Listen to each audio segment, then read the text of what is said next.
A s deckami to sa najlepšie robí, lebo napríklad aj v Expresse sa robila taká vec na Vianoce, že sa vyhlásilo, že deti, ktoré neposlúchajú, že im zavolá Ježiško, tak rodičia posielali ako svoje kontakty a tak. Áno.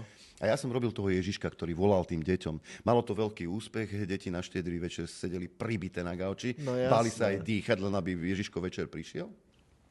A tak som potom akože zmenili hlas ešte už véteri, ale už len s týmto hlasom bola predstava toho dieťaťa, že ozaj Že volá tam Ježiško. je, áno. A najprv som teda mamičku dal telefónu, som sa opýtal, že čo má v izbe rozhádzané a tak. A že také veci, že čo dnes robil, čo dnes vyviedol a tak. A s týmto som na to decko vybafol. No decka, mnohokrát potom, keď som si zobral tú mamičku k telefónu, že Ježiši, obidvaja vleteli do izby a začali upratovať ponožky, skladať všetko. Malo to výchovný No potenciál. jasné. A taký Borisko sa tuším volal, že no Boris, ale tu je Ježiško a ja ťa pozorne sledujem